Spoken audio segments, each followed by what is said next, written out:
नमस्कार, मैं हूं रागनी वर्मन और आप देख रहे हैं राष्ट्रीय जगत विजन न्यूज। विश्व रेडियो दिवस के अवसर पर राजधानी रायपुर के एक निजी होटल में राष्ट्रीय स्तर का आयोजन किया गया। इस कार्यक्रम में मुख्यमंत्री विष्णुदेव साय मुख्य अतिथि के रूप में शामिल हुए और रेडियो की भूमिका पर अपने विचार दिए।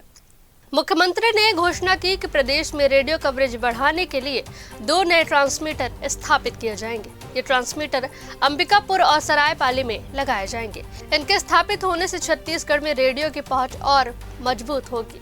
उन्होंने विशेष रूप से आकाशवाणी को सबसे विश्वसनीय संचार माध्यम बताया, जो आम जनता की जरूरतों के अनुसार का कार्यक्रम तैयार करता है। सुनिए उन्होंने क्या कुछ कहा। सबसे पहले समस्त छत्तीसगढ़ वासियों को विश्व रेडियो दिवस की बहुत बहुत बधाई, शुभकामनाएं। और बड़ा सौभाग्य का विषय है छत्तीसगढ़ के लिए कि आकाशवाणी और यूनेस्को के माध्यम से यहाँ पर राष्ट्रीय स्तर का आयोजन आज के उपलक्ष्य में हो रहा है, जिसमें यूनेस्को से भी अधिकारीगण यहाँ पर पधारे हैं और अंबिकापुर और सरायपाली का जो हमारा आकाशवाणी का केंद्र है उसकी क्षमता बढ़ाई जा रही है और छत्तीसगढ़ में करीब 95% भाग आकाशवाणी से कवरेज है।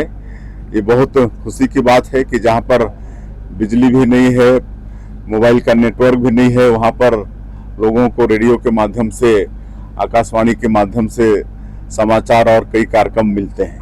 फिलहाल इस खबर में बस इतना ही। देश दुनिया की तमाम बड़ी खबरों के लिए जुड़े रहिए राष्ट्रीय जगत विजन न्यूज के साथ। नमस्कार।